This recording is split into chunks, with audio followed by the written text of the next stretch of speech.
Hello दोस्तों, welcome to our channel medical Vigyan. दोस्तों आज का हमारा टॉपिक है एड्स। दोस्तों एड्स क्या होता है? तो एड्स क्या है? एड्स एक पेंडेमिक डिजीज़ है। ठीक है, एड्स क्या है? एक पेंडेमिक डिजीज़ है जो कि वर्ल्ड वाइड होती है। ठीक है, यानी एक देश से दूसरे देश में भी फैल सकती है। ठीक है, इसका फुल नेम क्या होता है एड्स का? Acquired immuno deficiency syndrome. ठीक है, एड्स क्या है? एक टाइप का सिंड्रोम है जिसका जो फुल नेम है वो क्या है? एक्वायर्ड इम्यूनो डिफिशियंसी सिंड्रोम है। ठीक है, अब जो एड्स है उसका जो पॉजिटिव एजेंट है वो क्या है? तो HIV होता है। ठीक है, HIV यानी ह्यूमन इम्यूनो डिफिशियंसी वायरस। ठीक है, जो ह्यूमन इम्यूनो डिफिशियंसी वायरस होता है उसके कारण से क्या होता है? एड्स होता है। ठीक है, किसी को भी एड्स होता है। ठीक है, नेक्स्ट है इसमें एड्स डे। एड्स डे कब मनाया जाता है? तो 1 दिसंबर को मनाया जाता है एड्स डे। ठीक है, उसके बाद कब से मनाया जाता है? तो सिंस 1988। ठीक है, 1988 से हम क्या करते हैं? एड्स डे 1 दिसंबर को मनाते हैं। ठीक है, नेक्स्ट इसमें AIDS control programme formulated in India in 1987। ठीक है, जो एड्स कंट्रोल प्रोग्राम है वो कब फॉर्मुलेटेड किया गया था, कब बनाया गया था? तो वो बनाया गया था कब? 1987 में। कहाँ पर? इंडिया में। ठीक है, यानी जो एड्स कंट्रोल प्रोग्राम है वो फॉर्मुलेटेड हुआ इंडिया में कब? 1987 में। और इसको इम्प्लीमेंट किया गया था कब? 1992 में। ठीक है, 1992 में क्या किया गया था? इसको इम्प्लीमेंट किया गया था। ठीक है, नेक्स्ट इसमें सिंबल ऑफ एड्स क्या होता है? एड्स का जो सिंबल होता है वो होता है रेड रिबन। ठीक है, रेड रिबन को हम क्या कहते हैं? ऐसा करके रेड टाइप का एक रिबन होता है, रेड कलर का एक रिबन होता है। ठीक है, जो क्या करता है? एड्स का एक क्या है? सिंबल है। ठीक है, अब जो क्या है? अब जो ये सिंबल है इसका मतलब क्या होता है? तो इसका मतलब है यूनिवर्सल साइन। ठीक है, ये क्या है? यूनिवर्सल साइन है किसके लिए? जो भी एड्स के पेशेंट होते हैं उनके लिए क्या है? यूनिवर्सल साइन है किसका? अवेयरनेस का। ठीक है, अवेयरनेस का। ठीक है, अवेयरनेस का क्या है? ये क्या है? एक सिंबल है। ठीक है, और ये क्या करते हैं? ये जो सिंबल है ये किन के लिए यूज़ किया जाता है? जो भी एड्स के पेशेंट होते हैं उनको क्या करने के लिए? उनको सिंपैथी दिखाने के लिए या फिर उनका साथ देने के लिए, सपोर्ट करने के लिए हम क्या करते हैं? इस रेड रिबन का यूज़ करते हैं। ठीक है, नेक्स्ट हम बात करते हैं एड्स के बारे में ही। तो एड्स क्या है? It is a disease in which there is severe loss of body cellular immunity gradually lower in a resistance to infection. ठीक है, देखो क्या होता है? ये क्या है? एक ऐसी डिजीज़ है जहाँ पर क्या होता है? बहुत ज़्यादा मात्रा में क्या हो जाता है? बॉडी की जो इम्यूनिटी होती है उसका लॉस हो जाता है। ठीक है, यानी एड्स क्या है? तो एड्स एक ऐसा सिंड्रोम है, ऐसी एक बीमारी है जिसमें क्या होता है? अलग अलग जो हमारी बॉडी है उसकी जो इम्यूनिटी होती है उसमें क्या होता है? इम्यूनिटी में उसकी जो इम्यूनिटी है वो कम होने लगती है। ठीक है, बॉडी की इम्यूनिटी कम होने लगती है बहुत ज़्यादा। और उसके बाद क्या होता है? वो जो हमारी बॉडी है या फिर जो इम्यूनिटी है वो इन्फेक्शन के प्रति नहीं लड़ पाएगी। ठीक है, इन्फेक्शन के प्रति फाइट नहीं कर पाती है एड्स की वजह से, है ना। तो अगर मैं नॉर्मल भाषा में कहूँ तो एड्स क्या है? तो एड्स एक ऐसी बीमारी है जिसमें क्या होता है? बॉडी की इम्यूनिटी बहुत ज़्यादा कम हो जाती है जिसकी वजह से हमारी बॉडी क्या नहीं कर पाती? किसी भी इन्फेक्शन वगैरह से नहीं लड़ पाती है आसानी से। ठीक है, नेक्स्ट हम बात करते हैं इंक्यूबेशन पीरियड। तो जो एड्स है उसका जो इंक्यूबेशन पीरियड है वो 6 मंथ टू 10 ईयर होता है। ठीक है, जो भी एड्स है उसका जो इंक्यूबेशन पीरियड होता है कि जब से क्या हुआ है? हमारे अंदर माइक्रो ऑर्गेनिज्म गया है उसके बाद से बीमारी होने तक के समय को हम कहते हैं इंक्यूबेशन पीरियड। ठीक है, मान लीजिए आज क्या है? 7 तारीख है। आज मेरे अंदर कोई इन्फेक्शन गया है। ठीक है, कोई बैक्टीरिया चला गया है। अब वो बैक्टीरिया अपने लक्षण कब दिखाएगा मेरी बॉडी के अंदर? ठीक है, यानी मेरे अंदर सिम्टम्स कब आएंगे उस बीमारी के? तो मान लीजिए 10 तारीख में क्या आ रहे हैं? सिम्टम्स आ रहे हैं। तो 7 डेट और 10 डेट का जो इसके जो बीच का टाइम है वो हो गया इंक्यूबेशन पीरियड। ठीक है, तो इंक्यूबेशन पीरियड क्या होता है ये आपको समझ में आ गया होगा। तो इसका कितना होता है? एड्स का 6 मंथ टू 10 ईयर्स होता है। ठीक है, नेक्स्ट हम बात करते हैं HIV वायरस की। मैंने बताया था जो पॉजिटिव एजेंट होता है एड्स का वो होता है HIV वायरस। ठीक है, यानी ह्यूमन इम्यूनो डिफिशियंसी वायरस। तो ये क्या होता है? HIV can survive in dried blood in room temperature up to 5 to 6 days and in air up to 30 seconds। ठीक है, देखो क्या होता है? अगर हम ये जो वायरस है HIV वायरस है, अगर ये ड्राइड ब्लड में पड़ा रहता है, मान लीजिए क्या है? किसी पेशेंट को क्या है? एड्स है, उसका ब्लड हमने सिरिंज से निकाला और जो सिरिंज से ब्लड है वो नीचे गिर गया, फ्लोर पर गिर गया, तो वो रूम टेम्परेचर पर कब तक रहेगा? वो 5 से 6 दिन तक उसके अंदर जो वायरस है वो रह सकता है। ठीक है, रूम टेम्परेचर पर 5 से 6 दिन तक रह सकता है। और एयर में कब तक रह सकता है? अगर वो क्या कहते हैं वायरस ऐसे ही घूम रहा है एयर में, तो एयर में वो 30 सेकेंड्स तक रह सकता है ओनली। ठीक है, नेक्स्ट है इसमें killed by heat more than 60 degree Celsius temperature, ठीक है। अब जो HIV वायरस है उसको हम किल कर सकते हैं, कैसे किल कर सकते हैं? 60 डिग्री जो सेल्सियस टेम्परेचर है उससे अगर ऊपर टेम्परेचर बढ़ा दिया जाए, उसको गर्म कर दिया जाए, तो उससे क्या हो सकता है, जो भी क्या कहते हैं HIV वायरस है वो किल हो सकता है, ठीक है। नेक्स्ट हम बात करते हैं MOT यानी इसके मोड ऑफ ट्रांसमिशन की। अब जो HIV वायरस है वो कैसे ट्रांसमिट होता है one person to another person, ठीक है। तो इसमें है फर्स्ट इसमें सेक्सुअल एक्टिविटी। अगर क्या होता है, सेक्सुअल एक्टिविटी होती है, ठीक है। सेक्सुअल एक्टिविटी में सेक्सुअल इंटरकोर्स आ जाता है, ठीक है। इसमें एनल सेक्स, ओरल सेक्स और वजाइनल सेक्स, इसमें ये तीनों आते हैं, ठीक है। सेक्सुअल एक्टिविटी में हम कह सकते हैं जो भी सेक्सुअल सिक्रीशंस वगैरह जो होते हैं, वजाइनल सिक्रीशन, ओरल और क्या कहते हैं जो भी सीमेन वगैरह होता है, उसकी वजह से भी क्या हो सकता है, क्या कहते हैं उसके कॉन्टैक्ट में आने से, उसके बॉडी के अंदर जाने से भी क्या हो सकता है, एड्स हो सकता है, ठीक है। तो सेक्सुअल एक्टिविटी यानी सेक्सुअल इंटरकोर्स से भी हो सकता है। नेक्स्ट इसमें शेयरिंग नीडल और NSI, ठीक है। शेयरिंग नीडल्स, देखो शेयरिंग नीडल का मतलब होता है कि मान लीजिए क्या है, कोई भी ड्रगी होते हैं, है ना, जो लोग ड्रग्स करते हैं वो लोग जो होते हैं वो क्या करते हैं, एक ही सिरिंज को क्या करेंगे, यूज़ करेंगे, उसके बाद अपने दोस्त को दूसरी सिरिंज दे देगा। वही क्या होता है, पूरा सर्किल में ऐसे ही सिरिंज चलती रहती है, ठीक है। अब जब वो सिरिंज चलती है तो अगर मान लीजिए उनमें से किसी एक को भी क्या है एड्स है, तो वो उस सर्किल में सबको हो सकता है, ठीक है, उसी सिरिंज से सबको हो सकता है, ठीक है। NSI क्या होता है, तो निडल स्टिक इंजरी हम इसको कहते हैं, ठीक है। NSI जो होता है वो क्या है, निडल स्टिक इंजरी है। ये नॉर्मली हॉस्पिटल्स में होता है, ठीक है। मोस्ट कॉमनली हॉस्पिटल्स में NSI होता है, ठीक है। निडल स्टिक इंजरी होती है। मान लीजिए क्या है, मैं एक नर्स हूँ और क्या करता हूँ मैं किसी भी HIV वाले पेशेंट को क्या करता हूँ, हैंडल करता हूँ। तो अगर HIV वाले पेशेंट के साथ मैंने क्या किया, प्रिकॉशंस नहीं अपनाए, तब क्या होगा, उसकी NSI हो सकती है। मान लीजिए क्या है, मुझको NSI हो सकती है, ठीक है। मान लीजिए मैंने उसको इंजेक्ट किया, ठीक है, और इंजेक्ट करने के बाद मैंने जो निडल है उसको क्या कहते हैं ड्रॉप, मतलब सॉरी, उसको क्या किया मैंने, उसका ढक्कन लगाया, ठीक है। जो इंजेक्शन है उसका ढक्कन लगाया, तब क्या हो सकता है, वो जो निडल है वो मुझको भी प्रिक हो सकती है, मुझको भी चुभ सकती है, जिसकी वजह से उसका जो इन्फेक्शन है वो मुझे भी हो सकता है, ठीक है। तो NSI हम निडल स्टिक इंजरी को कहते हैं, ठीक है। नेक्स्ट है इसमें ड्यूरिंग लेबर प्रोसेस, ठीक है। लेबर प्रोसेस जब भी क्या होता है, एक प्रेग्नेंट वुमेन जब अपने बच्चे को बर्थ करती है, जन्म देती है, तो उस दौरान भी क्या हो सकता है, माँ से बच्चे में क्या जा सकता है, HIV वायरस जा सकता है और एड्स की बीमारी जा सकती है, ठीक है, ड्यूरिंग लेबर प्रोसेस, ठीक है। नेक्स्ट है इसमें थ्रू अनस्टेराइल ब्लेड और रेजर, ठीक है। अनस्टेराइल ब्लेड और रेजर के थ्रू भी क्या हो सकता है, जो एड्स है वो जा सकता है, ठीक है। नॉर्मली हॉस्पिटल्स में क्या होता है, कभी कभी ऐसी सिचुएशन आ जाती है कि जो किसी पेशेंट पे यूज़ किए गए क्या कहते हैं आर्टिकल्स होते हैं, उनको किसी दूसरे पेशेंट पे यूज़ किया जा सकता है, कभी कभी धोखे से कह सकते हैं, है ना। तो कभी ऐसा हो जाता है, तब क्या हो सकता है, एक पेशेंट से जो दूसरे पेशेंट है उसमें क्या जा सकता है, इन्फेक्शन जा सकता है, एड्स जा सकता है, ठीक है।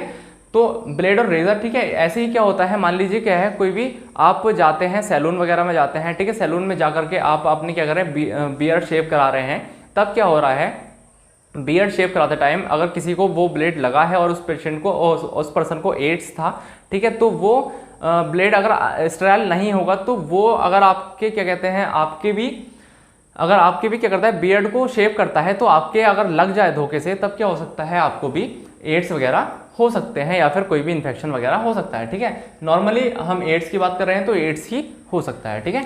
नेक्स्ट है इसमें during blood transfusion if donors blood is HIV positive, ठीक है। अब क्या होता है, देखो ब्लड ट्रांसफ्यूजन के दौरान भी क्या हो सकता है, किसी भी पर्सन को एड्स हो सकता है अगर डोनर का जो ब्लड है वो HIV पॉजिटिव है, ठीक है। देखो नॉर्मली होता नहीं है, लेकिन क्या है, कभी कभी ऐसी सिचुएशन आ जाती है कि अगर किसी ने ब्लड डोनेट किया है तो उसका ब्लड अच्छे से चेक नहीं किया जाता है, जिसको ऐसे ही क्या कहते हैं रख दिया जाता है, जिसके बाद अगर वही इन्फेक्टेड ब्लड अगर किसी पर्सन को इन्फेक्टेड, मान लीजिए क्या है, कोई भी ऐसा पर्सन है जिसको क्या है एड्स है, ठीक है, अगर वो अपना एड्स वाला पर्सन अपना ब्लड क्या करता है, डोनेट करने के लिए जाता है और डोनेट करते टाइम उसका ब्लड अच्छे से चेक नहीं किया जाता है, तब उसके ब्लड को ऐसे ही रख दिया जाएगा। अगर उसका ब्लड किसी सही पेशेंट को लगेगा तो उसको, जो सही पेशेंट है उसको क्या हो सकता है, एड्स होने के बहुत ज़्यादा चांसेस हैं, ठीक है। तब क्या होता है, ड्यूरिंग ब्लड ट्रांसफ्यूजन भी क्या हो सकता है, एड्स हो सकता है अगर डोनर का जो ब्लड है वो HIV पॉजिटिव है, ठीक है। नेक्स्ट हम बात करते हैं कि जो एड्स है वो कैसे ट्रांसमिट नहीं होता है, ठीक है। तो जो एड्स है वो किसी को भी हग करने से ट्रांसमिट नहीं होता है, ठीक है। अगर कोई पर्सन आपस में क्या कर रहा है, हग कर रहे हैं दो पर्सन और एक को एड्स है, तो तब क्या होता है, एक पर्सन से दूसरे पर्सन में हग करने से ट्रांसमिट नहीं होता है, ठीक है। या फिर दूसरे पर्सन को एड्स नहीं होगा, ठीक है। Contact with sweat and tears, ठीक है। अगर किसी कोई भी पर्सन के कॉन्टैक्ट में, जो भी एड्स वाला पर्सन है उसके कॉन्टैक्ट में कोई सही पर्सन आ रहा है, उसके स्वेट के यानी उसके पसीने के या फिर टीयर्स के कॉन्टैक्ट में कोई भी पर्सन आ रहा है, तब उसको नहीं होगा, ठीक है। क्लोथ शेयर करने से यानी कपड़े शेयर करने से नहीं होगा, एक साथ खाने से नहीं होगा, ठीक है। किसी को भी किस करने से नहीं हो सकता है, ठीक है। नेक्स्ट है इसमें बाथिंग इन सेम पूल, ठीक है। सेम पूल में बाथ यानी नहाने से भी नहीं होता है, ठीक है। स्विमिंग पूल में, सेम स्विमिंग पूल में नहाने से भी जो भी एड्स है वो नहीं होता है, ठीक है। ईटिंग टुगेदर यानी एक साथ खाने से भी क्या होता है, एड्स नहीं होता है, ठीक है। नेक्स्ट बात हम बात करते हैं इसके क्लिनिकल मैनिफेस्टेशंस यानी इसके साइन एंड सिम्टम्स के बारे में। क्या क्या साइन एंड सिम्टम्स होंगे अगर किसी पर्सन को एड्स हुआ है, ठीक है। तो पेशेंट को मेलाइज हो सकता है, ठीक है। पेशेंट को मेलाइज होता है, एनोरेक्सिया यानी पेशेंट को भूख नहीं लगती है, ठीक है। बिल्कुल उसकी भूख खत्म हो जाती है, बिल्कुल भूख मर जाती है। वेट लॉस होता है जिसकी वजह से, है ना, पेशेंट को भूख नहीं लगेगी तो सीधी सी बात है क्या होगा, वेट लॉस भी पेशेंट का हो सकता है। नेक्स्ट इसमें डायरिया पेशेंट को हो सकता है, ठीक है। ल्यूकोपनिया यानी उसका जो WBC है उसका अमाउंट क्या हो सकता है, ब्लड में कम हो सकता है, ठीक है। पेशेंट का जो भी WBC काउंट है ब्लड में वो क्या हो सकता है, कम हो सकता है। नेक्स्ट है इसमें फटीग, पेशेंट को क्या हो सकता है, थकान हो सकती है बहुत ज़्यादा, पेशेंट को थकान महसूस हो सकती है। नेक्स्ट है फंगल इन्फेक्शन, पेशेंट को फंगल इन्फेक्शन भी हो सकता है, ठीक है। फीवर हो सकता है ना, इन्फेक्शन हुआ है तो उसकी वजह से क्या होगा, फीवर होगा पेशेंट को। चिल्स हो सकते हैं, पेशेंट को ठंड लगेगी बहुत ज़्यादा। नेक्स्ट है डायोफोरेसिस, पेशेंट को क्या हो सकता है, एक्सेसिव अमाउंट में पसीना आ सकता है, ठीक है। एक्सेसिव स्वेटिंग हो सकती है, ठीक है। डायोफोरेसिस का मतलब होता है एक्सेसिव स्वेटिंग, ठीक है। तो बहुत ज़्यादा मात्रा में पेशेंट को स्वेटिंग आ सकती है, ठीक है। नेक्स्ट है नियोप्लाज्म, तो पेशेंट को क्या होगा, एबनॉर्मल सेल ग्रोथ हो जाएगी, उसकी जो कोई भी बॉडी का पार्ट है उसमें क्या हो सकती है, सेल ग्रोथ हो सकती है, ठीक है, पेशेंट की। या फिर कैंसर कह सकते हैं हम, कैंसर भी पेशेंट को हो सकता है एड्स की वजह से, ठीक है। नेक्स्ट हम बात करते हैं इसके डायग्नोस्टिक फाइंडिंग्स, यानी हम पता कैसे लगाएंगे कि किसी पर्सन को क्या हुआ है, एड्स हुआ है, ठीक है। हिस्ट्री कलेक्शन है, फिजिकल एग्जामिनेशन, ठीक है। पेशेंट का क्या करेंगे, हिस्ट्री कलेक्शन करेंगे, फिजिकल एग्जामिनेशन करेंगे, ठीक है। एलाइजा टेस्ट हम कर सकते हैं पेशेंट का, ठीक है। एलाइजा टेस्ट क्या होता है, तो एंजाइम लिंक्ड इम्यूनोसोर्बेंट एसे इसको हम कहते हैं, ठीक है। ये टेस्ट हम कर सकते हैं पेशेंट का। क्यों कर सकते हैं, क्योंकि क्या होता है, ये वाला जो टेस्ट है ये मोस्ट कॉमनली यूज़ किया जाता है क्या करने के लिए, एड्स को डिटेक्ट करने के लिए, ठीक है। HIV DNA PCR कर सकते हैं हम। HIV DNA PCR कैसे करते हैं, तो इसमें क्या करते हैं हम, जो भी ब्लड है, ब्लड में HIV वायरस का पता लगाते हैं, ठीक है। HIV DNA PCR से क्या होता है, इसके जो भी RNA वायरस होता है यानी HIV वायरस है उसके अंदर RNA प्रेजेंट होता है, जेनेटिक मटेरियल, उसके जेनेटिक मटेरियल को पता लगाते हैं हम क्या वो ब्लड में प्रेजेंट है या नहीं है, ठीक है। नेक्स्ट है CBC हम कर सकते हैं पेशेंट का, ठीक है। कंप्लीट ब्लड काउंट हम कर सकते हैं, उसके WBC काउंट चेक कर सकते हैं, RBC काउंट चेक कर सकते हैं पेशेंट का, ठीक है, पता लगाने के लिए किसी पर्सन को एड्स है या नहीं है, ठीक है। नेक्स्ट है वायरल लाउड टेस्ट हम कर सकते हैं। वायरल लाउड टेस्ट किस लिए यूज़ किया जाता है, तो वायरल जो लाउड टेस्ट होता है, अगर किसी पर्सन को क्या है, एड्स है, तो उस पर्सन का क्या करने के लिए ब्लड में उसकी अमाउंट, जो भी वायरस है, HIV वायरस है, उसकी अमाउंट को मेजर करने के लिए हम क्या करते हैं, वायरल लाउड टेस्ट करते हैं, ठीक है। तो ये था इसका डायग्नोस्टिक फाइंडिंग्स, यानी हम ऐसे पता लगाएंगे, इन तरीकों से पता लगा सकते हैं किसी पर्सन को क्या हुआ है, एड्स हुआ है तब, ठीक है। नेक्स्ट हम बात करते हैं इसकी मैनेजमेंट यानी इसकी ट्रीटमेंट की।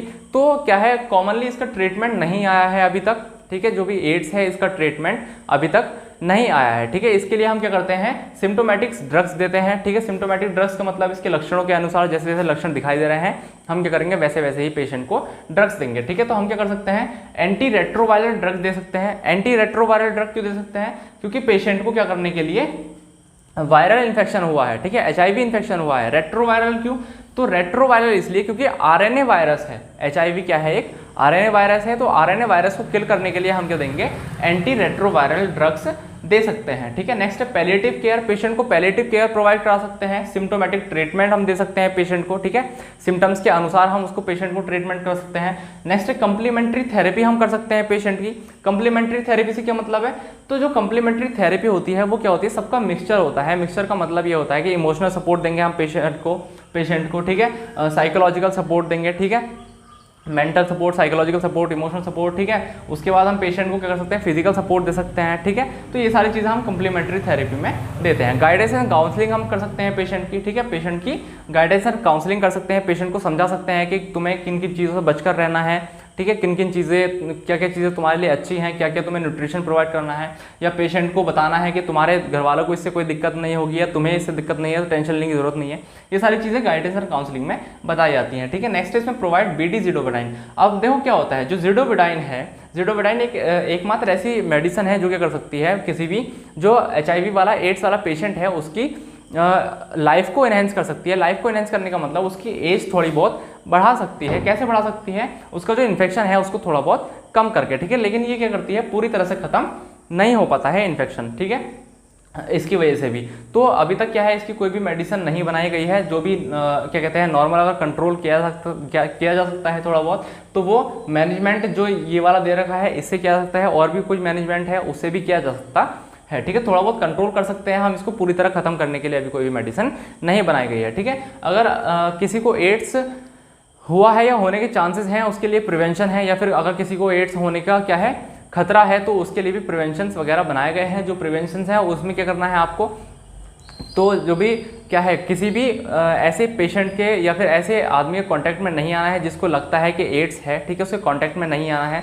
अनप्रोटेक्टेड सेक्स नहीं करना है। ठीक है, unprotected sexual activity, sexual intercourse वगैरह नहीं करना है। ठीक है, कॉन्डम वगैरह का यूज़ करना है जब भी ये सेक्सुअल एक्टिविटी कर रहे हैं तब। ठीक है, उस टाइम पे।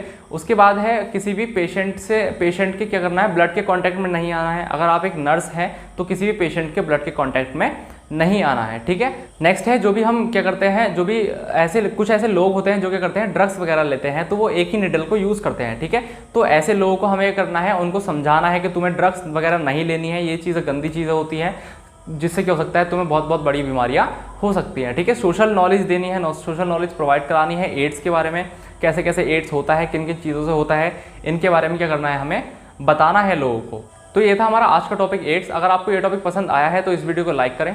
ऐसी ही और भी वीडियोस के लिए हमारे चैनल मेडिकल और ज्ञान को जरूर सब्सक्राइब करें। अगर आपको कोई टॉपिक पढ़ना है तो कमेंट में जरूर बताएं। इस वीडियो के PDF नोट्स के लिए हमारे टेलीग्राम चैनल को ज्वाइन करें, जिसका लिंक आपको डिस्क्रिप्शन बॉक्स में दे रखा है। आप हमारे इंस्टाग्राम पेज को भी फॉलो कर सकते हैं, वहां पर मैं वीडियो से रिलेटेड अपडेट्स देता रहता हूँ। Thank you.